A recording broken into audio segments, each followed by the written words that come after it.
നമസ്കാരം. ഇന്നത്തെ എപ്പിസോഡിലേക്ക് എല്ലാവർക്കും സ്വാഗതം. നെയ്യാറ്റിൻകരയിലെ ചെങ്കൽ മഹാദേവ ക്ഷേത്രത്തിലാണ് ഞങ്ങളിപ്പോൾ ഉള്ളത്. ഒരുപാട് വിശേഷങ്ങൾ പറയാനുള്ള ഈ അമ്പലത്തെ പറ്റിയും അതിൻ്റെ കാഴ്ചകളുമാണ് ഇന്നത്തെ എപ്പിസോഡിൽ ഞങ്ങൾ നിങ്ങളുമായി പങ്കുവയ്ക്കുന്നത്. അപ്പോൾ ഇന്നത്തെ ഭക്തി നിർഭരമായ ഈ എപ്പിസോഡിലേക്ക് നിങ്ങൾ ഓരോരുത്തരെയും സ്വാഗതം ചെയ്യുന്നു.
ഈ ക്ഷേത്രത്തിൽ വരണമെന്ന് നമ്മളിങ്ങനെ കുറേ കാലം കൊണ്ട് ആലോചിക്കുകയായിരുന്നു. അതിനിടയ്ക്ക് സിനിമയുടെ ഷൂട്ടിങ്ങും അതിൻ്റെ തിരക്കായിരുന്നു.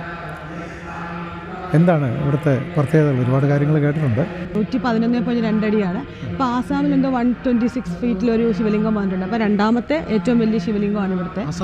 ആസാമിലുണ്ട്. അപ്പം ഇതിനകത്ത് ഇതൊരു കാഴ്ചയ്ക്കുള്ള അപ്പുറം ഇതിനകത്ത് 8 നിലകളായിട്ടാണ് ഇത് പണിതിരിക്കുന്നത്. അപ്പോൾ ഓരോ നിലയിലും നമുക്കിരുന്ന് ജപിക്കാനുള്ള കാര്യങ്ങൾ, അതായത് ഇവിടുത്തെ സ്വാമിജി ഉദ്ദേശിച്ചിരിക്കുന്നത് അവനവൻ്റെ മനസ്സിലുള്ള ഭഗവാനെ അവനവൻ തന്നെ പൂജിക്കണം.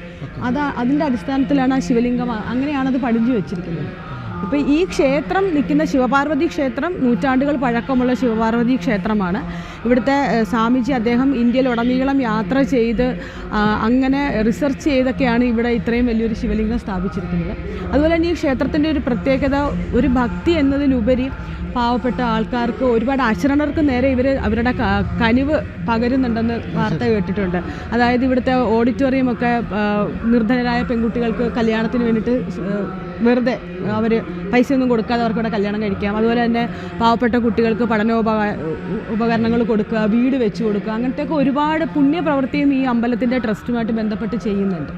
അപ്പം ശരിക്കും പറഞ്ഞാൽ നമ്മൾ ഈ അമ്പലത്തിൽ വരികയും വന്ന് പ്രാർത്ഥിക്കണം എന്നുള്ളതാണ്. കാരണം ഇതൊരു വലിയ ഒരു കാഴ്ച എന്നുള്ളതിലുപരി ഒരു ഭക്തിയുടെ ഒരു വല്ലാത്തൊരു ആംബിയൻസ് ആണ് ഇവിടെ, അല്ലേ? തീർച്ചയായിട്ടും ഒരു ദേവാലയത്തിൻ്റെ പിന്നിൽ ഇതുപോലെയുള്ള സതുദ്ദേശപരമായിട്ടുള്ള കാര്യങ്ങൾ ഉണ്ടാകുക എന്ന് പറയുന്നത് തന്നെ വലിയൊരു കാര്യമാണ്. പലപ്പോഴും ദേവാലയങ്ങളുടെ ഫണ്ട് എന്നൊക്കെ പറയുന്നതൊക്കെ അടിച്ചു മാറ്റുക, വെട്ടിക്കുക, അതിൻ്റെ പേരിൽ അഴിമതി നടത്തുക എന്നൊക്കെയാണല്ലോ നമ്മൾ കേട്ടിട്ടുള്ളത്. പക്ഷേ ഒരു ദേവാലയത്തിൻ്റെ പിന്നിൽ ഇത്രയും വലിയ കാരുണ്യ പ്രവർത്തനങ്ങൾ നടക്കുന്നു എന്നൊക്കെ പറയുന്നത് തീർച്ചയായിട്ടും അവിടെയാണ് ദൈവം പ്രത്യക്ഷപ്പെടുന്നത് അവിടെയാണ്, അല്ലേ? ചില മനുഷ്യരുടെ രൂപത്തിൽ ദൈവം വരുമെന്ന് പറയുന്നതും അതുകൊണ്ടാണ്.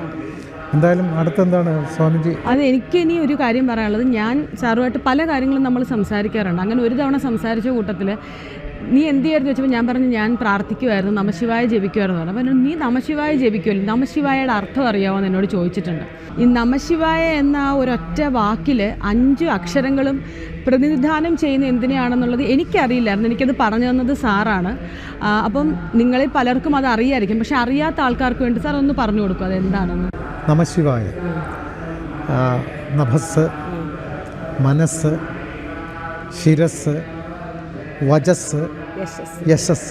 അതാണ് ഈ 5 വേർഡാണ് നമശിവായ എന്നുള്ള ഒരൊറ്റ വാക്കിന് ഓരോ അക്ഷരങ്ങളും പ്രതിദാനം ചെയ്യുന്നത്.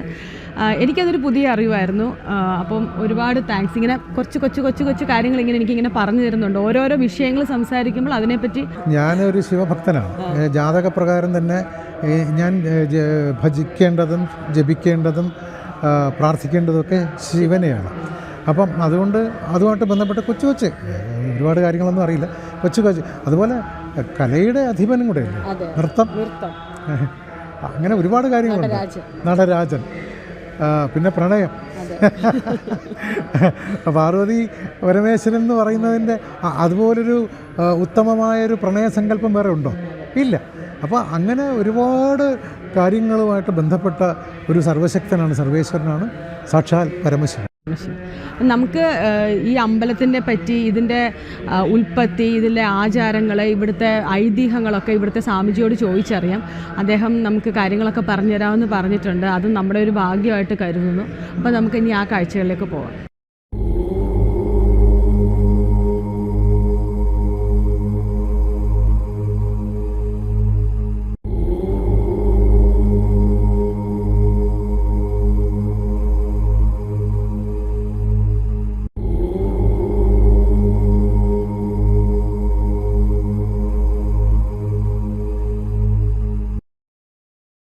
പൊൽത്തിങ്കൾ കല പൊട്ടുതൊട്ട ഹിമവൽ ശൈലാഗ്രശൃംഗങ്ങളിൽ വെൺകൊറ്റ പൂങ്കുട പോൽ വിടർന്ന വിമലാകാശാന്തരംഗങ്ങളിൽ നിത്യദൂർജടി ഹസ്തമാർന്ന തുടിതണ്ടുത്താളടും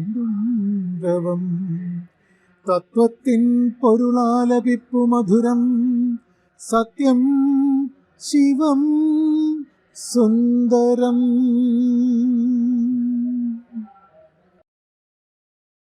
ശ്രീ മഹേശ്വരാനന്ദ സ്വാമികളുടെ അടുത്താണ് നമ്മൾ എത്തിയിരിക്കുന്നത്. അദ്ദേഹം കാഞ്ചി മഠാധിപതിയിൽ നിന്നും നേരിട്ട് ദീക്ഷ സ്വീകരിച്ചിട്ടുള്ള ഒരു സന്യാസി വര്യനാണ്. അദ്ദേഹം ഇന്ത്യയിലുടനീളം യാത്ര ചെയ്തിട്ടാണ് ഇതുപോലൊരു മഹാലിംഗം നമുക്കായിട്ട് ഇവിടെ സമർപ്പിച്ചിട്ടുള്ളത്. ഞാൻ കൂടുതൽ പറയുന്നതിനേക്കാൾ നല്ലത് ഈ ക്ഷേത്ര ഐതിഹ്യത്തെക്കുറിച്ചും മറ്റു കാര്യങ്ങളെക്കുറിച്ചും അദ്ദേഹം തന്നെ നമ്മളോട് പറയുന്നതായിരിക്കും. അപ്പം നമുക്ക് അദ്ദേഹത്തിലേക്ക് പോകാം.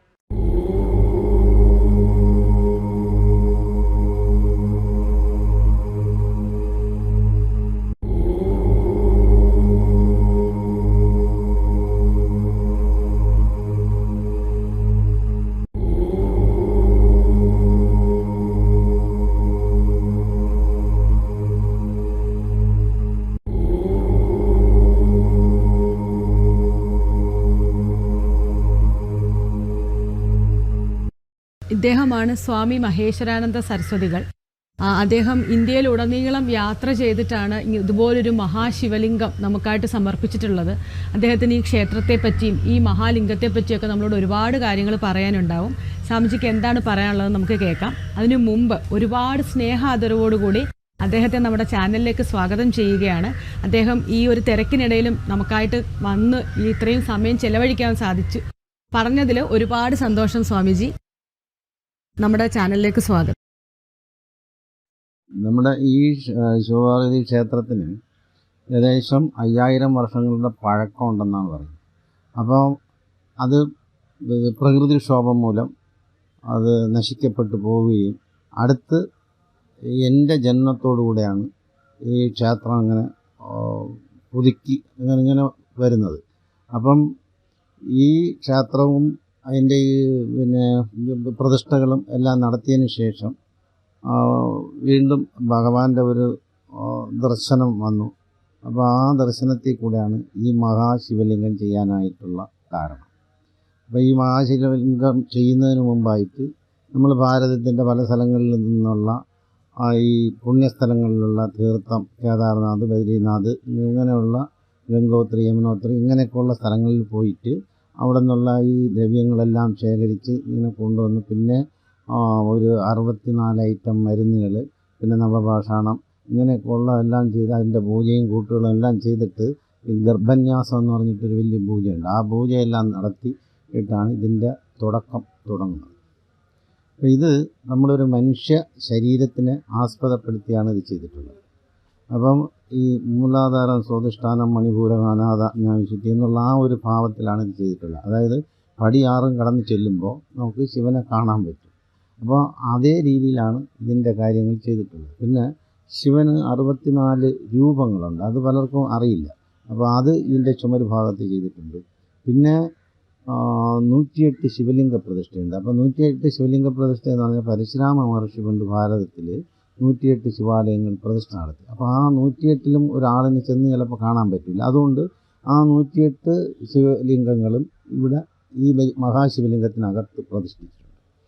പിന്നെ ഈ ശരിക്കും ഇത് കഴിഞ്ഞിട്ട് ആ കൈലാസത്തിൽ പോകുമ്പോൾ അവർക്ക് ഈ ആളുകൾക്ക് ഇതിൻ്റെ ഇത് ശരിക്കും ഉൾക്കൊണ്ടുകൊണ്ട്, കാരണം ഇതിപ്പോൾ പറഞ്ഞു കൊടുക്കാനായിട്ട് ആൾ വെച്ചിട്ടുണ്ട്. അപ്പോൾ അവരിത് ഓരോരുത്തർക്കും പറഞ്ഞു കൊടുക്കും, കൃത്യമായിട്ട് അത് പറഞ്ഞ് മനസ്സിലാക്കിയാണ് പോകുന്നത്. അപ്പോൾ തൻ്റെ ഈശ്വരനെ താൻ തന്നെ പൂജിക്കണമെന്നും തന്നിലുള്ള ഈശ്വരനെ താൻ പുറത്തു കൊണ്ടുവന്ന് കാണണമെന്നും ആ തന്നിലൂടെ സഞ്ചരിച്ചാൽ മാത്രമേ ഈശ്വരനെ കാണാൻ സാധിക്കൂ എന്നുള്ളതിൻ്റെയും ഒരു പൊരുളാണ് ഈ മഹാശിവലിംഗത്തിനകത്ത് ഉള്ളടക്കം ചെയ്തിട്ടുള്ള കാര്യം.